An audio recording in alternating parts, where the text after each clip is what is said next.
Bonjour à vous. Donc, on est sur la série des vidéos concernant la posture sur la tête, qu'on peut voir comme un processus de transformation globale. Dans cette vidéo numéro 2, je vous propose de développer avec vous les intérêts de cette posture.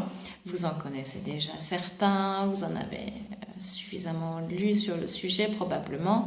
Je rappelle très rapidement, cette posture est à éviter si on a décollement de rétine, donc si on a des soucis au niveau des yeux, parce qu'on amène une pression supplémentaire sanguine au niveau des yeux. Voilà. Deuxième contre-indication majeure, si on a de l'hypertension artérielle, parce que on amène un afflux de sang dans le cerveau, donc des risques à ce niveau-là. Voilà. Ensuite, au niveau des avantages de cette posture au niveau du corps, je répète aussi ce que vous avez déjà entendu sûrement, ce que vous avez pu lire probablement. Je résume rapidement quelques points essentiels. C'est qu'on est dans une posture inversée complète. C'est la seule posture complètement inversée qu'on peut avoir, où donc on a le sang qui circule à l'envers, on a un afflux de sang dans le cœur et dans le cerveau notamment, donc on vient nourrir ces organes, on vient régénérer tout le système, on amène un rajeunissement des cellules, voilà pour, et puis bien sûr la circulation dans les jambes qui deviennent plus légères. Donc voilà pour une partie des bienfaits, je ne vais pas tous les citer, il y en a beaucoup, c'est la posture reine en yoga, c'est pas pour rien. Ce qui m'intéresse dans cet axe que je développe avec vous de processus de transformation, c'est l'axe qui va être plus au niveau du mental. Pourquoi on fait cette posture et ce chemin qui nous amène dans cette posture nous amène à quoi en réalité? Eh bien, je dirais que c'est un chemin qui nous amène au lâcher-prise. Parce qu'on va devoir jouer avec la pesanteur, se mettre à l'envers et lâcher les attentes. Parce que les pieds décolleront au moment où on sera prêt. C'est pas en forçant la posture qu'on arrivera à faire quelque chose de fluide avec une respiration tranquille et une énergie qui circule comme on le recherche en yoga. Donc, un lâcher-prise. Quand est-ce que ça va se produire? Quand est-ce que j'y arriverai? De quelle façon? Voilà, on verra bien. Mystère. Deuxième point qu'on vient aussi développer dans cette posture sur la tête, c'est la confiance en soi. Oui, je peux y arriver, aussi bien que quelqu'un d'autre. Oui, j'ai confiance en moi, mon corps il est en bonne santé, il fonctionne correctement. Il n'y a pas de raison qu'à un moment ça ne décolle pas. La confiance en moi aussi, parce que je suis dans une posture inversée, je prends un risque, entre guillemets, tout est relatif, le risque de tomber, de devoir rouler, de chuter, de devoir me rattraper.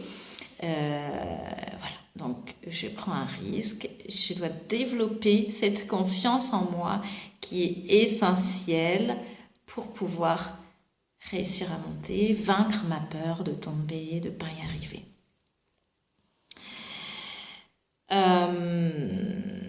Et puis, un autre point aussi important dans cette posture sur la tête, c'est qu'on est dans une posture inversée. Alors on a notre vision qui est complètement chamboulée dans cette posture. On voit la vie à l'envers. On est complètement inversé. Et on va être forcé à prendre des nouveaux repères spatiaux et à voir la vie sous un autre angle, tout simplement. Donc cette posture sur la tête a cette puissance-là d'ouvrir d'autres schémas de pensée, d'autres circuits de pensée et d'autres façons de voir les choses. Dans cette posture sur la tête, on vient aussi développer, ça va avec le lâcher-prise d'ailleurs, la patience. La patience parce que je ne sais pas quand est-ce que je vais y arriver. c'est un processus, c'est un chemin de transformation, donc le corps doit se préparer à. Et même si dès le premier cours, parce que j'ai des élèves qui y arrivent dès le premier cours, même si dès le premier cours les jambes se soulèvent ou décollées et vous pouvez rester quelques secondes verticales, il y a tout de même de la patience à aller chercher parce que on est bien sûr dans une société où on court après le temps et où on veut tout de suite, on veut tout réussir. Et c'est pas parce qu'on a réussi à monter les pieds qu'on est arrivé et que le chemin il est fini. C'est peut-être même là que le chemin prend une autre tournure. C'est-à-dire que le processus de transformation continue. Ok, j'ai réussi une étape, je suis montée, super, je suis fière de moi. On peut s'arrêter et se féliciter, c'est important d'ailleurs.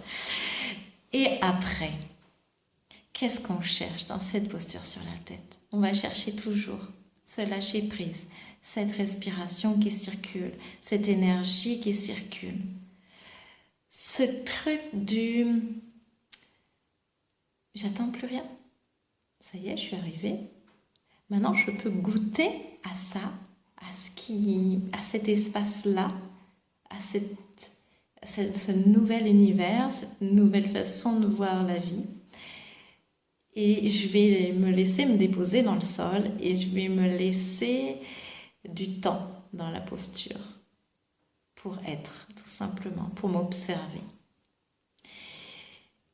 Observer mon équilibre, mes éventuels déséquilibres. Observer les pensées qui me traversent au moment où j'ai des petits déséquilibres. Observer ma respiration tout au long de la posture. Observer comment je me dépose jour après jour, seconde après seconde. C'est un éternel recommencement. Les sensations sont différentes à chaque instant et de jour en jour. Donc c'est sentir que voilà, je sais la faire et maintenant je peux continuer ce processus, cette exploration en profondeur et me laisser traverser par cette énergie, par ce flux.